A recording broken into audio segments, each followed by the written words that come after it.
My parents kept showing up at my apartment unannounced, so I secretly moved, leaving them in a state of distress. When I rented my first place, they asked me for a spare key in case of emergencies. I gave it to them, and that's where the whole mess began. The first clue was when I arrived and saw the pillows arranged differently. Mom had come in to drop off some Tupperware that I never asked for. She explained that she just wanted to make sure I was settling in okay. I asked her to call me before she came over again. She laughed and replied, "You're my daughter. I don't need to make an appointment." A few weeks later I found my sister's shampoo in my bathroom. Mom said Rebecca needed a place to stay when she came into town. "She used your place because you were working. No one consulted me."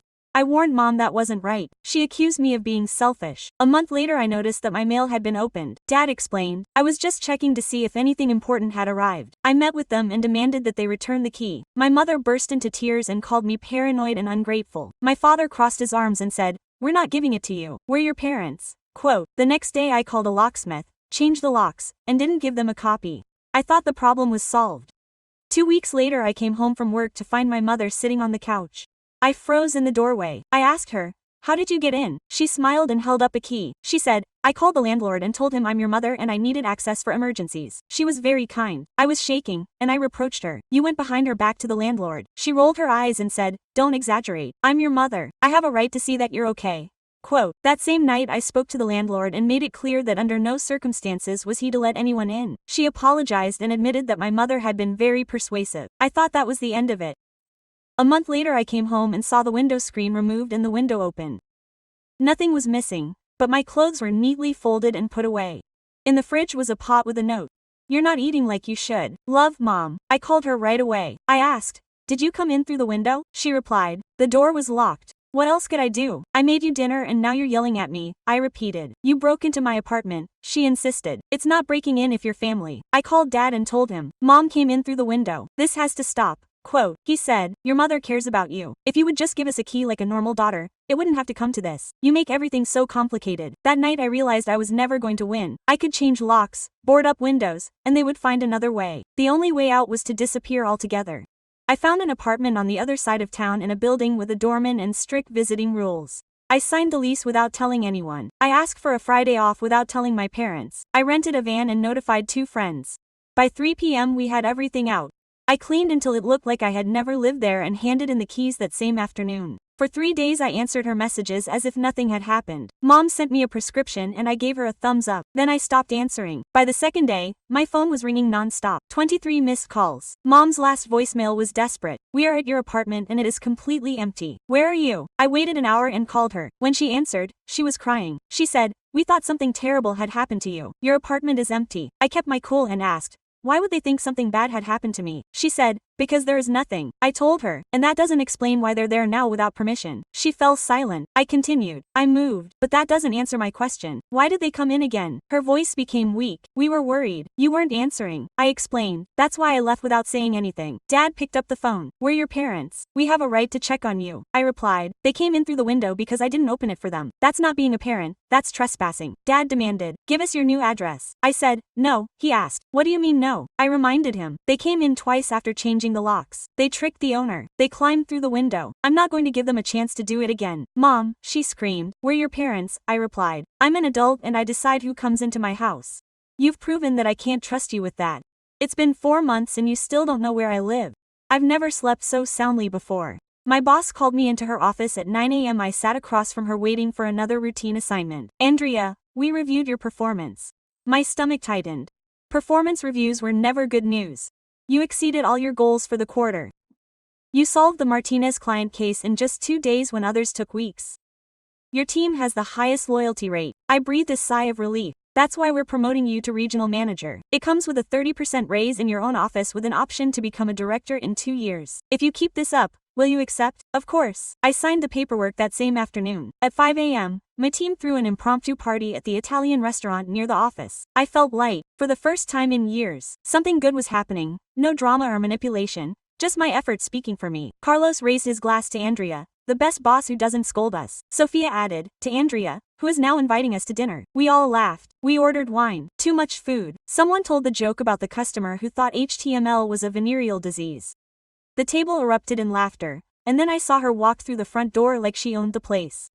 Mom was wearing her beige special occasion coat, her hair impeccable. She walked straight to our table. My body froze. Andrea, my dear, here you are. Carlos stopped laughing. Sophia looked at me blankly. The entire table went silent. Mom, what are you doing here? I called your old office. They told me you worked in this building. I asked the security guard, and he told me they were celebrating here. He came over to hug me. I backed away. You shouldn't be here. Why not? I'm your mother. I heard about your promotion. I came to congratulate you. How did you know? Facebook. A coworker uploaded a photo. I looked at Sophia. She hung her head in shame. Mom, you have to go. Go. I just got here. I thought we were having dinner together as a family. No, let's go. You're not invited. Her expression changed. Her eyes filled with tears instantly.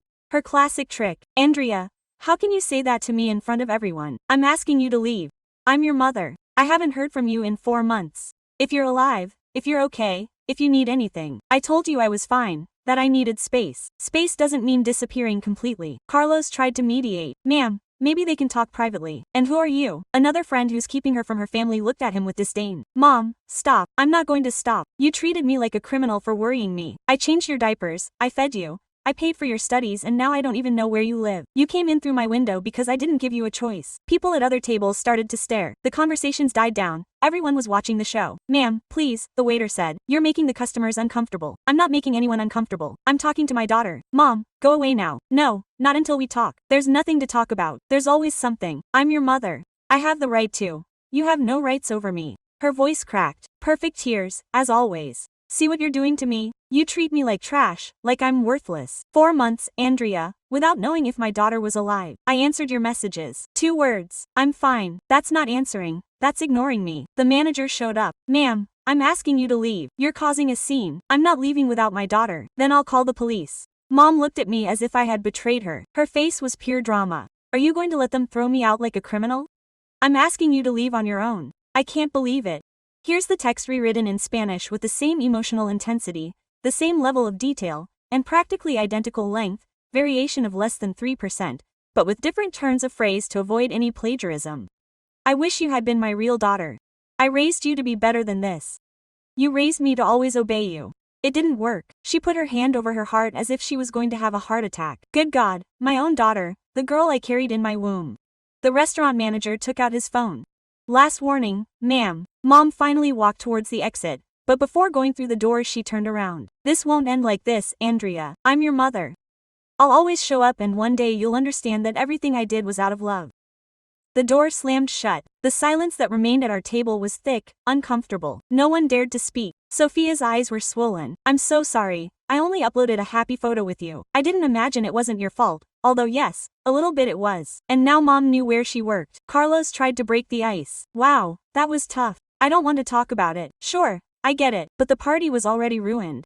Everyone finished quickly and left soon. I was left alone with a half-drunk glass of wine. The waiter brought the bill. Are you okay? Yes. These things happen more than you think. Difficult families. Thanks for helping me. That's what we're here for. But seriously, if she comes back, let us know. We have a protocol. I paid and left. The icy wind blew at my face. I took out my phone. 3 messages from Mom. I can't believe you made me feel so embarrassed. I already talked to your father. He's very disappointed in you. I hope you're proud. I blocked the number again. It was the 4th in 4 months. When I got to the building, the concierge intercepted me. Miss Andrea, an hour ago a lady came in who claimed to be your mother. She wanted me to let her in. Did you let her in? No. You were very clear about the list of forbidden visitors, but you made a big deal out of it. She had to leave when I threatened to call the police.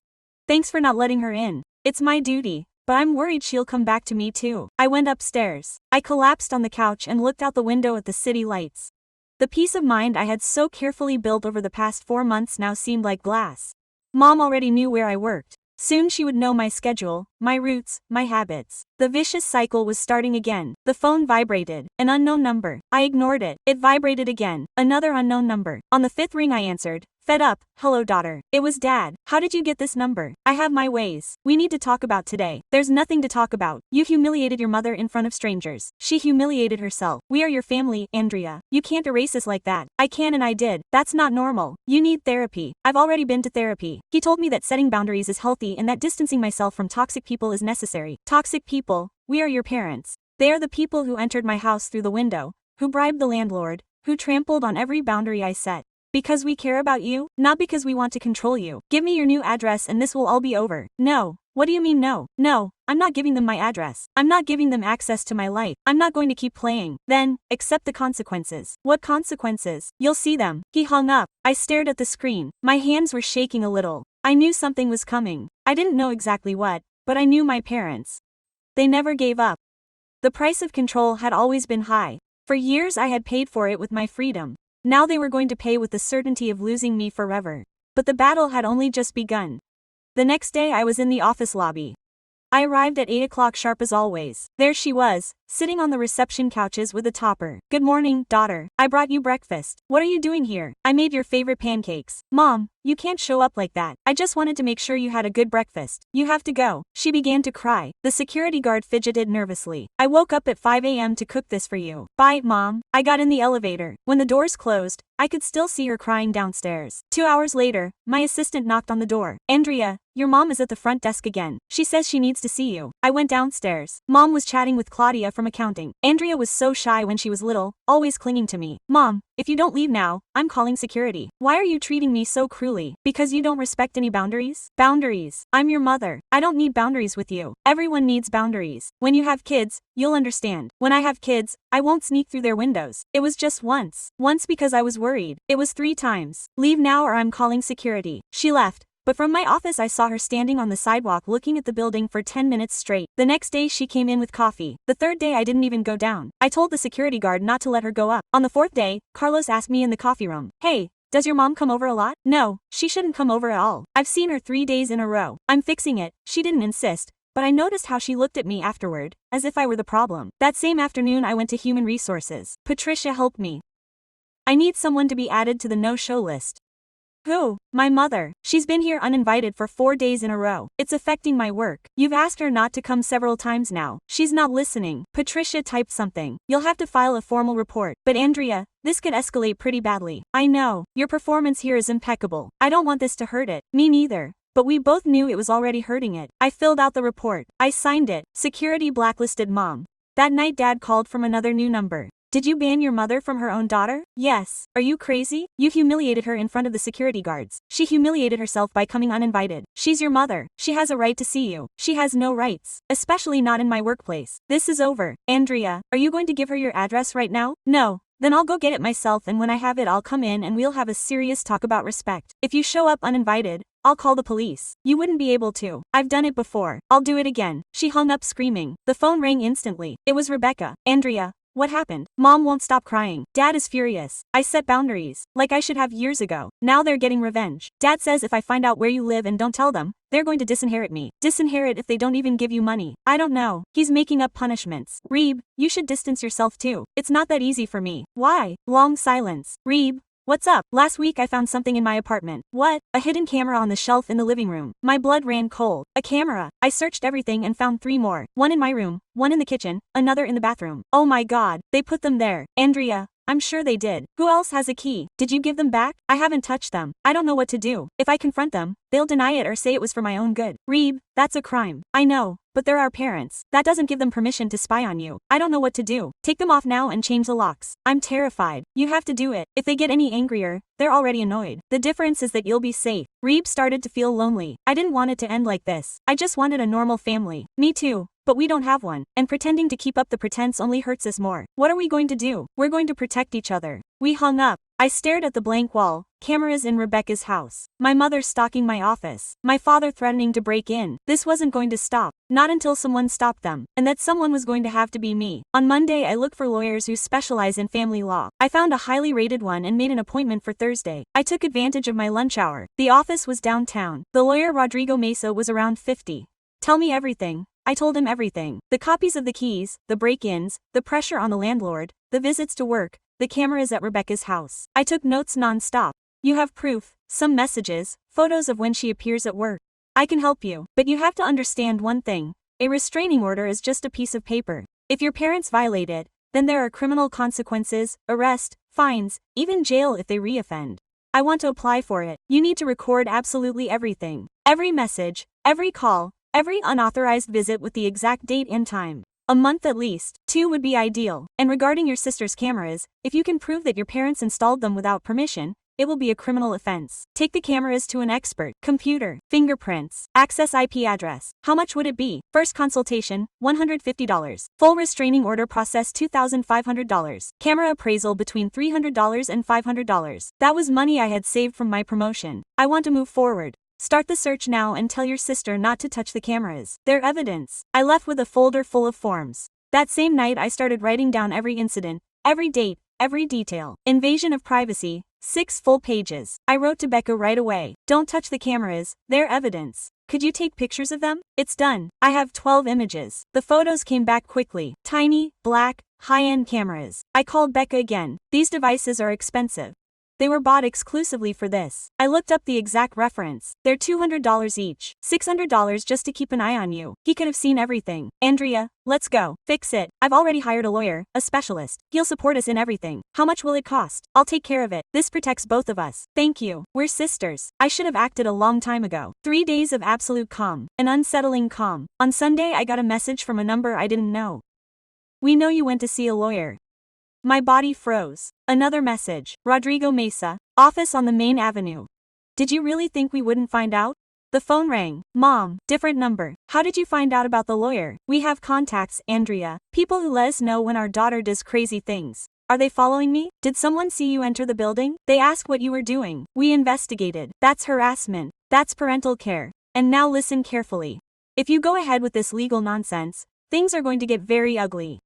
Are you threatening me? I'm warning you. We're your family. But if you declare war, you will have. I don't want war. I want to be left in peace. We will never leave you in peace. You are our daughter. We will always be in your life, whether you like it or not. Then we will see each other in court. Seriously, are you going to sue your own parents if they leave me no choice? Yes. Mom let out a dry, bitter laugh. You are just like your grandmother, stubborn, headstrong. And look how she ended up, completely alone, with no one. She died peacefully. More than I can say for you. We are going to destroy your lawsuit. We will hire our lawyer.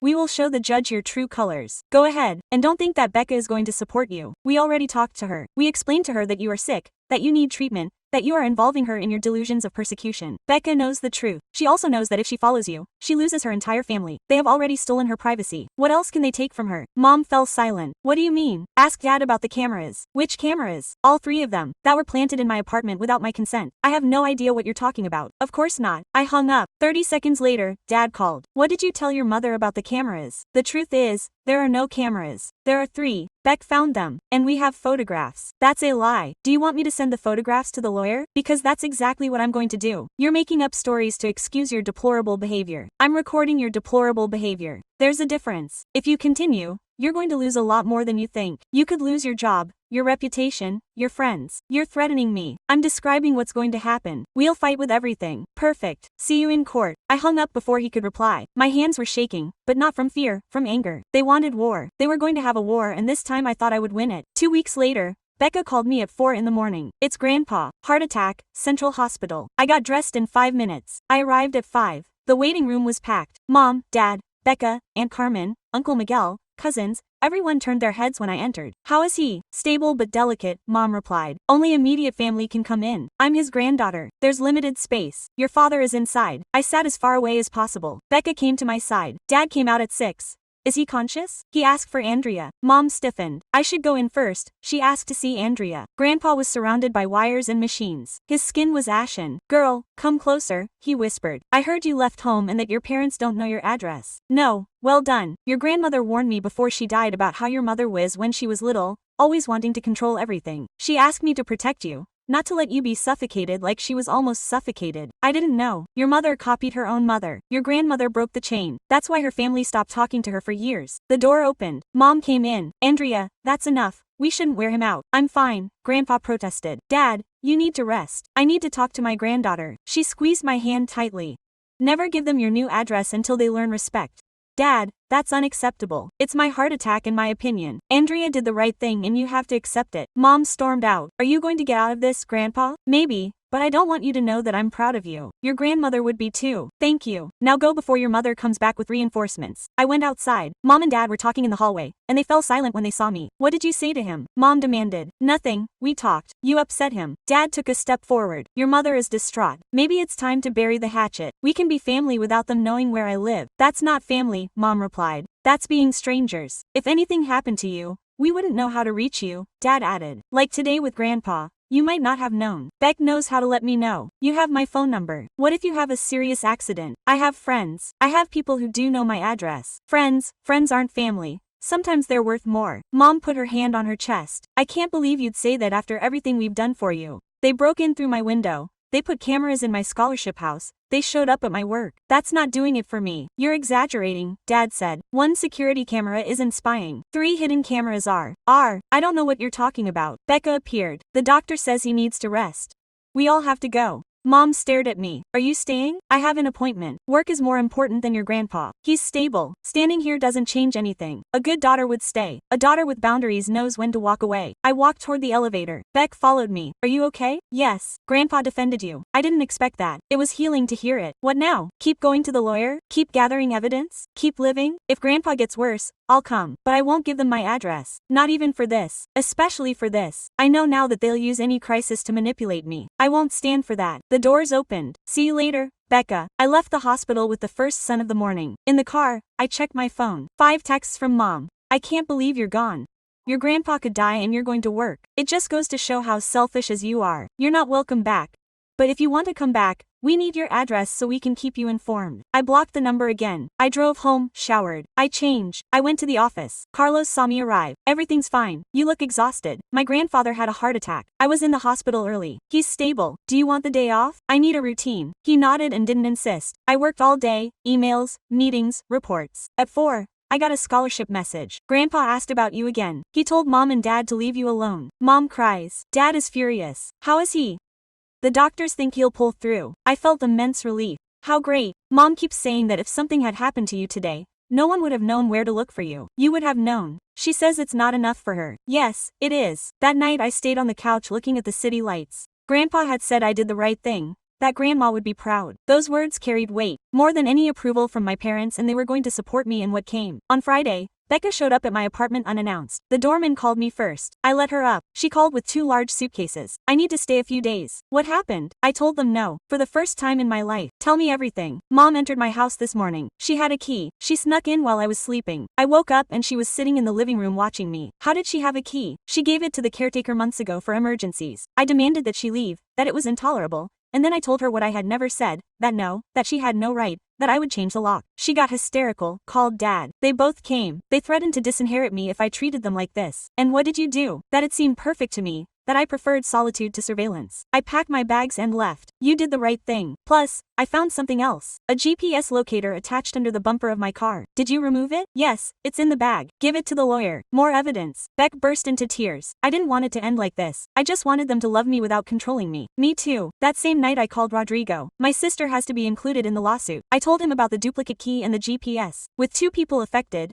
the case gains strength. I propose sending a formal letter offering family mediation with a therapist. If they accept, we avoid trial. If they reject, we continue with criminal proceedings. Restraining orders for both of them and possible charges of trespassing and unlawful surveillance. The next day, Rodrigo sent the certified letter. On Monday, Mom called out of her mind. Mediation. Are you sending us to therapy? Rodrigo gave them a choice. Mediation or court. This is absurd. We are your parents. A family that installs hidden cameras and GPS locators. I have no idea what you're talking about. We have evidence. The tracking device has Dad's fingerprints on it. Silence. Absolutely. It was Becca who gave you the pager. Exactly. That girl is a traitor just like you. She's a grown woman setting clear boundaries. We don't plan on going to mediation. Then we'll meet in court 3 hours later. Dad called. Okay, we'll go to mediation, but only if you guys show up too. Of course we will. We'll show that we're great parents and that you're the problem. The appointment was set for Friday. Rodrigo prepared us. They're going to downplay everything. They're going to shed tears. Don't be fooled. Speak the truth. Clear, direct, only verifiable facts. We arrived at 9 o'clock on Friday. My parents were already waiting. The specialist's name was Dr. Ruiz. He was around 60 years old. Welcome. The rules are simple. Everyone speaks without interruption.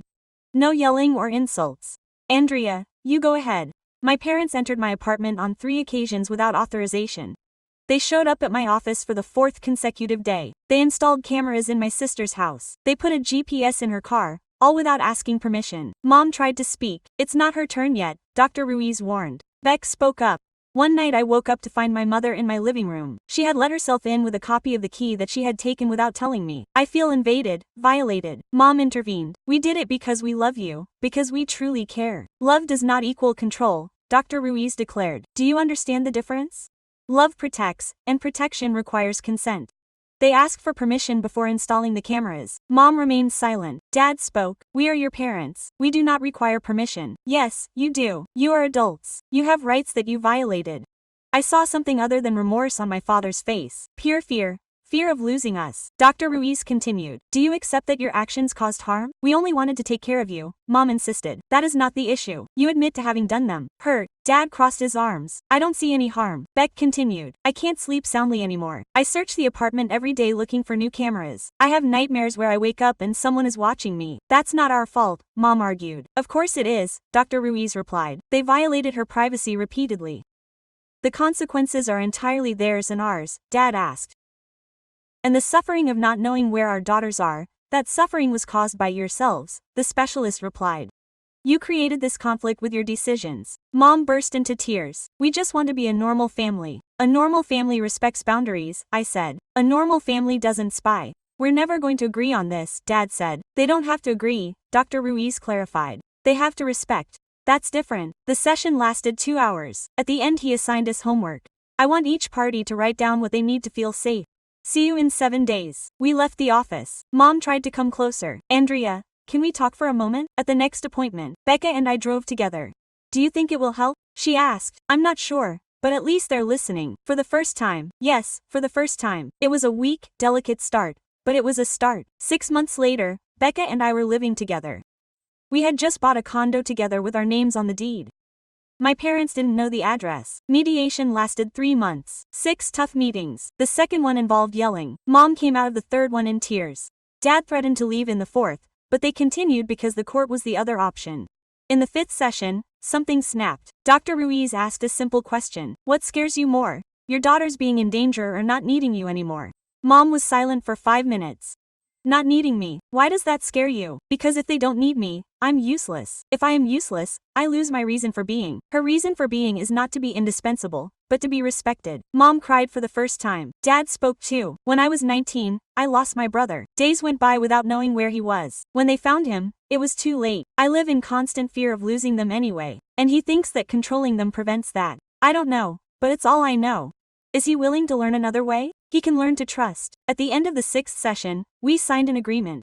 My parents promised not to enter our homes without express invitation, not to show up at our jobs unannounced, not to install surveillance devices, not to contact us more than twice a week, and to attend individual therapy for 6 months. We agreed to answer messages within 24 hours, attend a monthly family meal, let each other know if we were going out of town, and provide an emergency contact. Our address was never ideal, but it was progress. The first 2 months were complicated. Mom broke her promise once. She showed up at my office. I just wanted to see you for a second. You broke the pact. I know. Forgive me. Those were the first sincere apologies I'd heard from him. If it happens again, I'll cut off all contact for good. It won't happen again, I swear. And it didn't. Dad had relapses too. One night he called me at 11. Where are you? At home. Why didn't you answer my message this morning? I have 24 hours. I thought something had happened to you. Everything's fine. I was working. Okay, I was just worried. Sorry. He was learning too. Slowly, Becca blossomed without constant surveillance. She got a promotion. She started dating someone who respected her space. I progressed too. I was offered the position of regional manager. I accepted. They doubled my salary. I bought a new car. I traveled to 3 countries for work. Monthly family dinners were awkward at first, tense. But by the 4th month, something changed. We laughed for real. Dad made a terrible joke. Mom rolled her eyes. Becca nearly spat out the water. For a moment, we were just an ordinary family. In the 6th month, Grandpa was released from the hospital, fully recovered. We had a special dinner. Grandpa pulled me aside for a moment. I'm so proud of you. You did what your grandmother never could, breaking the chain. She almost tore the family apart in the attempt. You didn't destroy anything, kid. You rebuilt. And on healthier foundations. She was right. We didn't humiliate our parents or seek public revenge. We just set boundaries and stuck with it, even when it hurt. The real revenge wasn't destruction, it was liberation. They lost complete control, but they gained something they'd never had before. Genuine respect, based on compromise, not fear. Beck and I gained peace of mind. That night, after Grandpa's dinner, we went home. Do you think we did it? Becca asked. Achieve what? A family that works. I don't know if it works at all, but it's much better. That's enough. We arrived at our apartment. Ours alone. No hidden cameras, no locators, no illegal copies of keys. Just our own space, safe, intimate. I sat on the terrace. Becca got ready. My phone rang. It was Mom. They arrived safely. Yes, thanks for asking. You can rest easy too. She hung up without drama, without blackmail. Just a mother making sure her daughters were safe. It was little, but it was everything. The price of control had been high for everyone. They paid with years of distance. We paid with pain and the effort of learning to say no when we were taught to be quiet. But in the end, we all gained something valuable. They, daughters who chose to return, is freedom and a family that finally understood that love is not possession. It was an imperfect, vulnerable, but real peace, and it was worth every tear shed. Ah,